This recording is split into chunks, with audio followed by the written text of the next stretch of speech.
Interior, labyrinth, hallway, night, day. Who knows? It's a labyrinth. Welcome to 10 Pages, the podcast that helps emerging screenwriters workshop their scripts.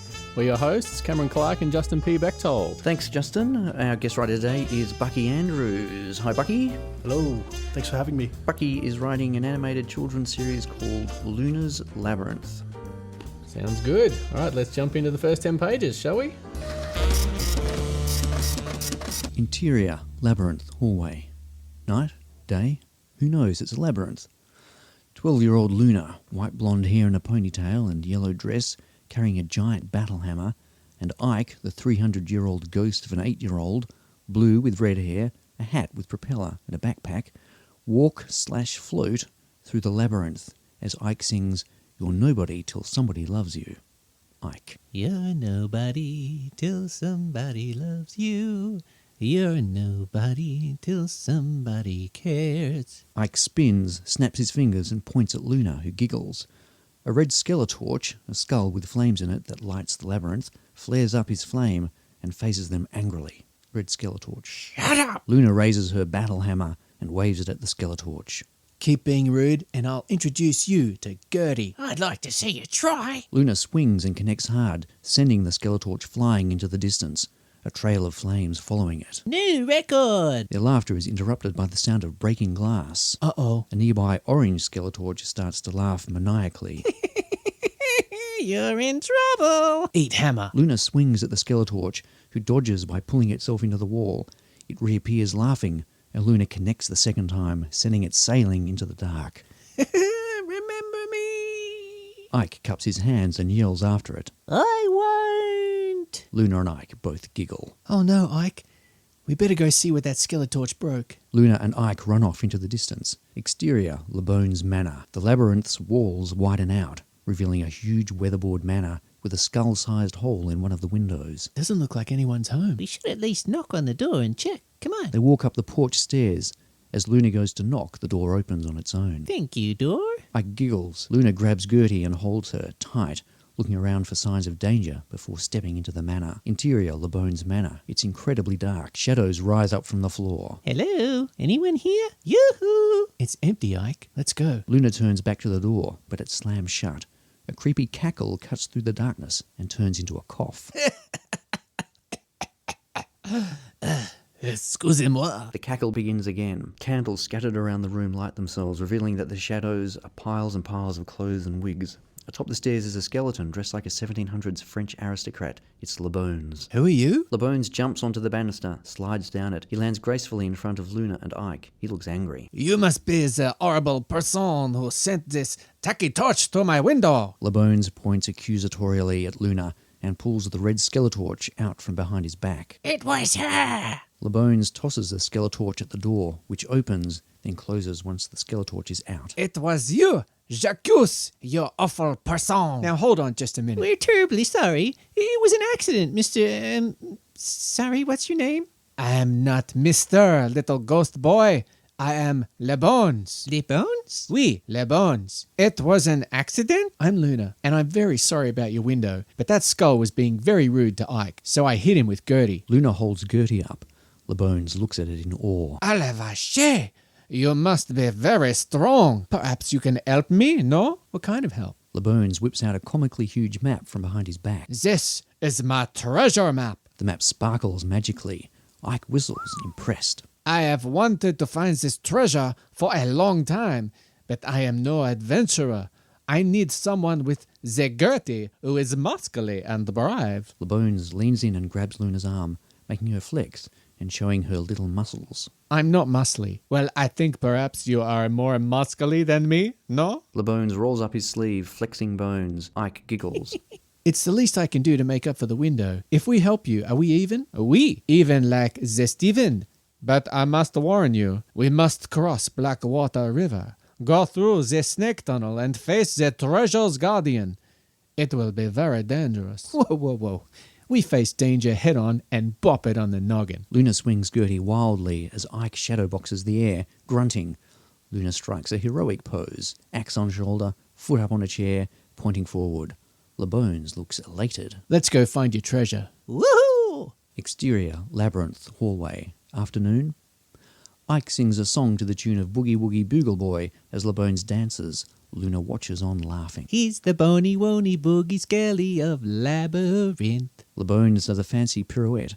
A loud whooshing sound is heard from around the corner. Wait, stop. Do you hear that? LeBones continues dancing. I do. It sounds like... Blackwater River. LeBones, stop! LeBones never stops a jig until it is finished. He continues to dance, steps around the corner, and splash.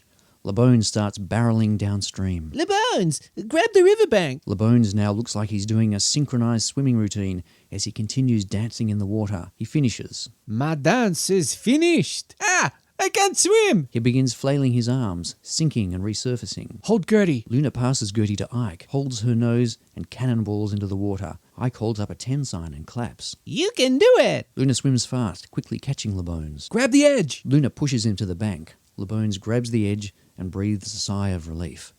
But then his arms pop off, and he's swept away again.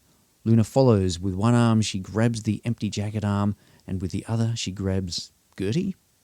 Ike has followed them downriver. No, not my coat. Luna hauls the drenched LeBones onto the brick bank of the labyrinth. He's furious. You have stretched my coat. My favorite coat is ruined. Sacre bleu. Oh, gee, I'm sorry. Would you rather drown? LeBones stamps back downstream to retrieve his arm. What a jerk. I know, but we promised we'd help. I guess. Thanks for saving us. Oh, don't thank me. Thank Gertie. Ike strikes a very Luna-esque pose, holding Gertie up. Luna giggles. Interior, labyrinth tunnel. Luna leads the way as LeBones and Ike follow. LeBones seems happy now that the way's lit up, and he's resumed his silly dancing. Make sure you stay away from any of the holes in the wall. We don't want that Medusa snake coming back. LeBones hears a hiss from a small tunnel. The Medusa snake stares out. Bonjour? LeBones, get away from that! He walks closer. Luna dives forward, pushing LeBones out of the way into mud as the Medusa snake whips out of the hole. No! My clothes! Ike taunts the snake, causing it to round on him and dive at him. But Ike makes himself invisible at the last second, and the Medusa snake crashes into the wall, stunning it. Luna smacks the creature with her hammer axe, sending it flying out of the tunnel. LeBones stamps toward her. Look at what you have done to my suit! It is ruined! You are about to be eaten, you bony jerk. LeBones storms off down the tunnel. Ike sits next to Luna. This was a bad idea, Ike. Protecting LeBones is a drag. But helping him is the right thing to do. Besides, there's treasure. I hope so. 10 pages. Terrific stuff. So, Bucky, tell us a little bit about yourself and about the project. I'm a former student of CAMS from RMIT. Graduated last year, but I'm doing another year because writing for children's was brought back as a course this year, and I thought it would be beneficial to stay in with that because it's something that I want to do full time. I also completed placement at Viscatoons last year. Cam, I believe you worked with Viscatoons in the past? On multiple projects. Yep. Fantastic. Completed a placement there. Peter asked me to come in on Thursdays, spend time writing there, which has been hugely helpful. Both Peter and his producer Naomi have been really great with running ideas off of and getting feedback and things like that. And hopefully in the future I'm looking to pitch Luna's Labyrinth to a few companies around Melbourne. Cool. See where it goes from there. Excellent. All right. Now, before we jump into workshopping this particular project, are there any areas in particular that you want us to focus on? Is there? I will just preface it by saying this was initially going to be the pilot, but because LeBones is sort of an ancillary character, I thought it might not be the right thing to introduce him in the first episode because it might set the wrong precedent for him being a character that's in it far more than he actually will be. So I am rewriting a new pilot and we'll continue to use this as an episode later on. In terms of areas for feedback, tone is something I'm really looking at, the humour, and whether or not you guys can visualise it as well, because it's a big thing. Sure. So, in terms of visualising it, there is another show that leaps to mind when I'm reading this. Adventure Time. Yes. Thank you. Is that an inspiration for you for this? Absolutely, It is? yeah. Okay. I want this to appeal to a Cartoon Network audience. So Adventure Time was a big thing for me in that I want it to be something that has an overarching narrative over the course of it, but laid out more in breadcrumbs as opposed to just a continuous story where everything keeps going along. So there'll be little things here and there that will point toward the end goal that will come up every now and again, but for the most part it's more about the adventures they have and the fun they're having along the way. I'll just read out the synopsis. So it's a 12-year-old Luna and her ghost pal, Ike, travel through an enchanted labyrinth on a quest to get to the centre to receive the fabled One Wish. Along the way, they free the spirits of those who failed to make it to the centre, allowing them to leave the labyrinth. While their quest is dangerous, they try and have as much fun as they can along the way. So that's kind of the bones of the show, right? Yeah, the bones of it. The bones of Yeah.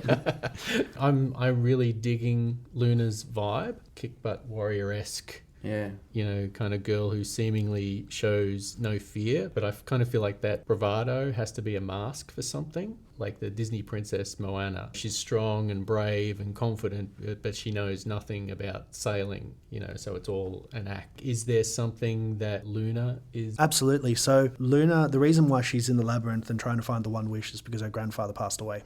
So it's not something that I'm going to reveal early on. It's something that I'll reveal over the course of it. I do have an idea where I'd like to try and incorporate the 5 stages of grief throughout different episodes and things like that as well, because obviously being a teenager or being a young adult, she has, you know, anger issues which come out. I'm sure you guys noticed in the script. Obviously, she gets very frustrated with the bones and things like that.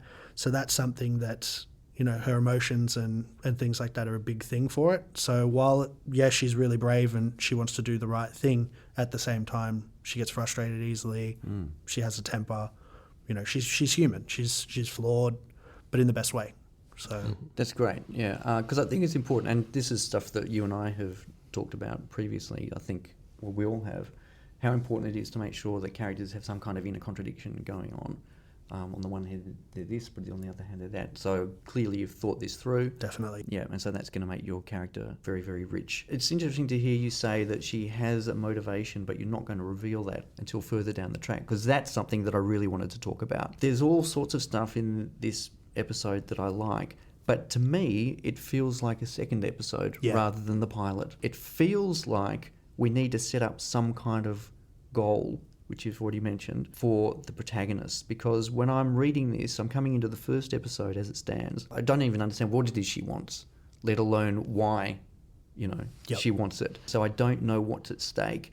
It feels to me like you really need to introduce Luna rather than just, you know, we see her and she's battling and she's doing this and she's doing that. It feels like you need to introduce Luna and also Ike and Gertie, because I felt a little bit lost. Sure. And I just felt I needed to be anchored a little bit. What do you think about it? Does that make sense to you or not? Absolutely, yeah, and that's part of the reason why I want to do this as a later episode as opposed to the pilot. I do want to have something in the title sequence that kind of outlines why they're there, very loosely, of course. Like Gilligan's Island. Yeah, and that way at least people go into it having a bit of an idea. And obviously, if I have in the first episode, Luna and Ike talk more about the labyrinth and the center of the labyrinth and everything that's at stake for them if they make it there.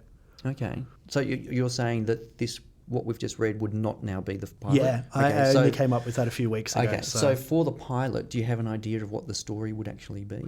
Kind of. Obviously want it to revolve around them helping people, because that's a big thing that I want to include in the series, is that Luna's incredibly helpful, and even if it means missing out potentially on getting somewhere she needs to be, she'll stop to help someone.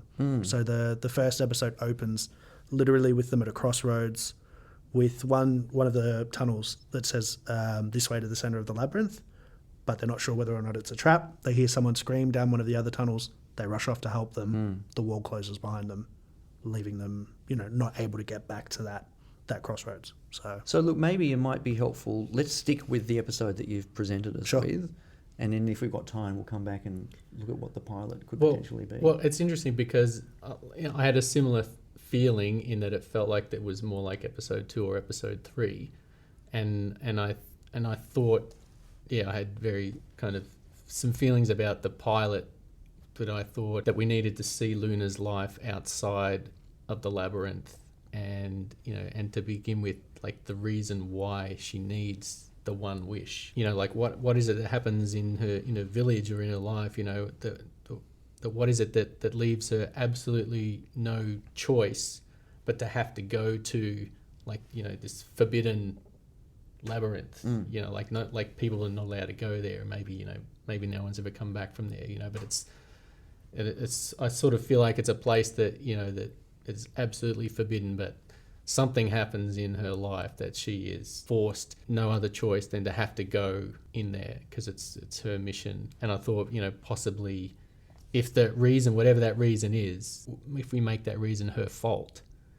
So whatever right. it was that happened is her fault. Yep. So then she has no choice then to have to go into that labyrinth, find that one wish to undo, whatever the thing that she was responsible for. And I know if you felt you didn't want to reveal kind of that at the start, you could always not reveal that it was her fault until later on. Yep. So whatever this event that happens, she is to blame. But I still think it's stronger to set that up at the beginning. Sure. Yep. So people can actually see that, and then they're on board with that from the start, and then it's like, because then you're kind of creating some sympathy around her and some empathy from the audience, and they want to see her succeed. And so it becomes a journey of redemption. Yeah. Yeah. What do you think of that? I do like that idea a bit, yeah. Whether or not, I don't know how I could incorporate that early on while still keeping it sort of mysterious. Because there's a few things that I want to be mysteries throughout the course of the show. A couple of reveals at the end of each season and things like that. And that was going to be the big one for the end of season 1. But if it helps to set it up better, then that might be a really good way to do that and still reveal something like maybe she ran away when her grandfather was on her deathbed or on his deathbed rather, or something along those lines, which could be revealed later, which is, that's I like the idea of revealing thought. things. I really like that idea of revealing things as you go along. But I think there's a bare minimum that you do need to provide at the beginning for the audience, just so they know where they are, who they're dealing with, what they're looking at. Yeah, what the world is like. Is there magic involved in this world? Within the labyrinth, definitely. Yeah, and that, is there magic outside the labyrinth, or is it only inside?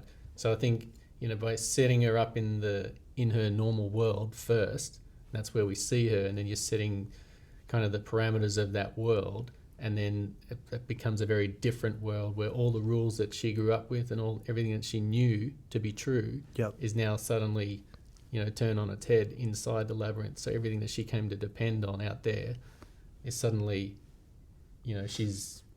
she doesn't really know how to navigate her way through there. Yeah. And I feel like that's where she met Ike. Yeah, Did that's she right. meet Ike in the labyrinth? Definitely, yes. Yeah. So see, the tricky thing is, as you know, the pilot is the hardest episode to write because you've got so much that you have to set up. And the problem that you are faced with is that this whole series is about being in a labyrinth, except for, potentially, the first episode, the pilot, because that's about not being in the labyrinth. And something goes wrong, she's at fault for some reason, and she sets off on her journey. So you don't want to end up with a series which is 12 episodes of one thing and one episode of something else. Yep.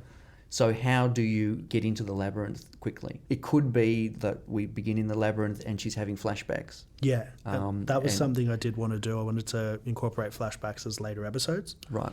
But, you're both right. It would make a lot more sense to layer it a little bit more at the beginning there. What if, for example, it opened with Luna at the opening to the labyrinth and tossing and turning whether or not she goes in, and when she does, she meets Ike. You don't know why she's there, but you know that it's important that she has to go in there and try and find that one wish. Okay, and what about if Ike doesn't know? So Ike is on our journey with the audience. Ike doesn't know what it is that, why Luna is on this journey, because she's holding back and she's not explaining, and because it's so personal and painful and she doesn't want to talk about it. Yep. And as they go, Ike starts to sort of, gain a little bit of trust and become a friend, and she starts to reveal these things to Ike and to the audience. Yeah, and that was exactly how I wanted to do it over the course of the first season, and then with the end of the first season finding out that the grandfather's died and Luna feels like... Okay, so Luna is the protagonist, but Ike is actually the character that we align ourselves with. In a way, yeah, definitely. Because I think he's the most relatable character, and because he's kind of fun and silly, and I've got a few things that I want to do with Ike's character later on as well. Okay. The ruler of the labyrinth, who I call the Wraith King, who is sort of like half ghost, half skeleton, evil dude. He gets his power from all the people that get stuck in the labyrinth. So when Luna and Ike free people from the labyrinth, he loses power. Right. Yeah. And then I wanted to have a twist where he wasn't always corrupt, and it turns out that he's actually Ike's dad. Oh. And, at the end of the series, when Luna finally makes it to the centre, she realises that it's okay to say goodbye to her grandfather. And rather than wishing for her grandfather to come back, she wishes for the Wraith King to be normal and uncorrupt, so that Ike gets his dad back. And So essentially, she gives up. She makes that sacrifice. She gives up the Yeah. thing that she's after. exactly, Yeah. because she That's a good realizes that twist. it's okay to give it up. Mm. Yeah, Nice. Yeah, that's a good twist. I like that. So that gives me goosebumps. Anything gives you goosebumps, I think that's a good indication. it's good to know. Moving on, I wanted to ask you about the relationship between Luna and the Skeletorches, because it is quite brutal. Sure. Again, it wasn't clear why she was like that and why she was behaving this way and why the Skeletorches were kind of putting up with that sort of behaviour. So what is the relationship between those characters and why does she feel entitled to treat them like that? So the Skeletorches, they're not just like one that keeps coming back. There are a whole bunch of different ones. They're all different colours. Yep. One of the big things that I wanted to do with this series was colour in relation to emotion. So like there'll be blue Skeletorches that are miserable. The red Skeletorches are obviously really angry. And the orange Skeletorches are just, pretty normal. They can swing either way. But essentially, they're pricks. So throughout the course of it, Luna always has conflicts with them. Sometimes they're nice, sometimes they're terrible, but essentially they're just a source of light. They're like torches basically. So they're all stuck onto the walls, and their purpose is to light the way for everyone that goes through the labyrinth and keep everything lit up. Right. But yeah, they're pricks. So they like to make smart ass comments to people and have goes at everyone that walks past and just be jerks basically. Okay. Are they indestructible? Yeah. Okay. Definitely, yeah. I think that's important. Yeah. Yeah. Are they trustworthy? No, not at all. And most of the skeletons, one of the big things I want to do with the skeletons in general is that they're all just kind of jerks. They're not, nice guys or anything like that. So there'll be a bunch of different skeletons I'll encounter throughout the course of it. The friendliest being Labones. Okay. But even then, he's a pain in the neck. So Okay. All right. Well, let's talk about Labones a little bit. Now, when he mentions this treasure and he produces the treasure map, although I didn't really know who Luna was at that point, it still struck me that this is something that she should be excited about. So it feels that, as written, she's doing him a favour by searching for the treasure. Yep. Whereas I thought that was a little odd because it felt to me like she should be like, oh, treasure? Really? A treasure map? Maybe I can help you with there because I've got this thing and I can help. Rather than having Labones talking her into coming along, it felt like she should be the one saying, negotiating, maybe I can help you here and, because you don't have muscles and I do. And does that make sense? it does. And I probably should have been a little bit more clear in the writing because that struck me too. Luna's main goal is getting to the center. Yep. She doesn't care about treasure. She doesn't care about any of that sort of stuff unless it's helping someone along the way. And even then, she's only helping him out of obligation more so than anything else. Right. Which I obviously need to make a little bit clearer in the script. So Yeah. See, if she was a monk, character, then that would make perfect sense to me. But I didn't feel she was a monk character. So maybe just because I don't. At that point, I don't understand who the character is. Sure. So that's why it felt a bit weird. I guess she wants to come. She likes to help people and stuff, but she's going into the labyrinth for a very selfish reason. yeah, For herself. That's a bit of a conflict. I think that either she's in there for herself to get something, or she's helping someone. So I think that's a bit kind of unsure for me in terms of her character. sure. That said, with Labones and other characters, I was thinking, because when you've got an ongoing series, you're looking at what's the story engine, so what's going to drive episode after episode after episode.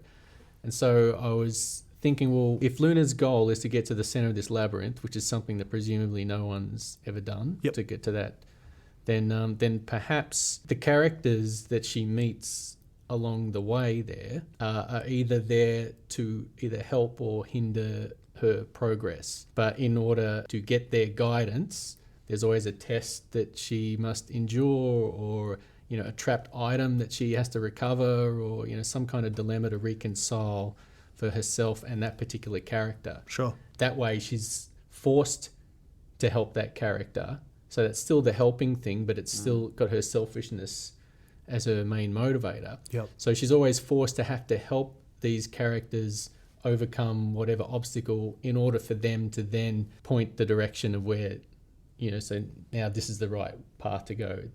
And that's all she needs to do. So whether it's, something's trapped in something, and, like with LeBones, for instance, with this treasure, there's some reason he can't get the treasure because he's been in here a long time. So why hasn't he already got it, right? So maybe there's something in there that he can't get it himself. And so he needs someone else to have to get that for him. Sure. And so when, Luna's forced to retrieve this thing for him, then he can give her the next instructions of which way to go. And I thought that could be a possible story engine that drives each episode. So the new characters that she meets, there's a new obstacle that they're giving her that she has to then overcome for them. Yep. In order for her to keep moving through the labyrinth. Yeah, I like that. Yeah, that's really good. I like that too. I kind of had it in the engine as being she helps someone every episode, but not that really there was any way it drove her necessarily forward. But that could be a really good way to do it, and everyone could give her differing directions and things like that, so she still remains lost. Yeah, that's right. Someone will give her the wrong direction sometime and whatever, because it all depends on that character. But look, just on that helping thing, we mentioned earlier about how it's important to make sure that your protagonist in particular has some kind of inner contradiction. And we know that she makes that self-sacrifice at the end of the season. So if that is selflessness that she ends up at, it's always good to make sure that she's behaving in a more selfish manner at the beginning of the journey. Yep. So she can help people all along the way, but can that be, at the beginning of the journey, can her dominant trait be that selfishness kind of side of her? And then, back and forth across the season until we get to the end, when she makes that ultimate selfless sacrifice. That way she's forced to help people in the beginning, whereas at the end she's actually choosing to help. Yeah. So that was one thing that I was thinking of, and I think that would make a really, really interesting journey for your character. Yeah. It also occurred to me while you were speaking, if this treasure is so important to LeBones, I'm wondering if maybe he doesn't reveal that it's treasure because he's worried that, this stranger is going to steal it, so he needs this person's help, but doesn't reveal why he needs their help. I don't know if that's helpful or not. There's a big reveal at the end where the treasure is just clothes. Right. Okay. All right. So that's nice. In that case, you want to say there's this treasure. Yeah, and exactly. This is the treasure to him. Yeah, exactly. That's right. Yeah. Okay. Yeah, he's kind of a character who, whenever he comes back, he'll be wearing something completely different each time. Like the whole I'm not Mr. LeBones thing is sort of a really loose way of, I guess, including gender neutrality within that character because the character's a skeleton.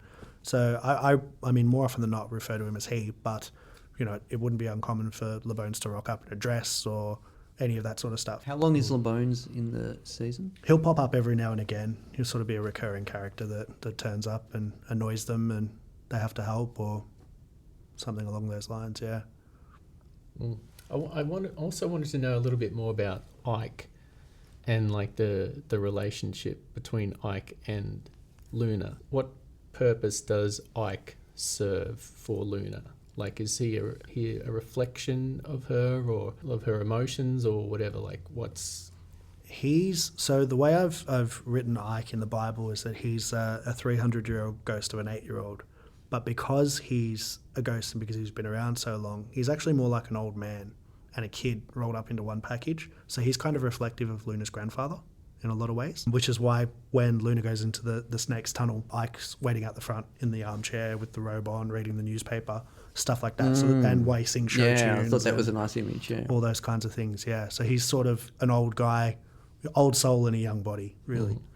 Yeah. You can have a lot of fun with that. Definitely. Yeah, definitely. I guess what I want to get to is why does he go on this journey with her? I haven't really thought that far ahead in terms of it because I was going to do a flashback episode showing Luna and Ike meeting, but more to the point, I think he believes that she can make it to the centre and he wants to help her. He likes to help everyone.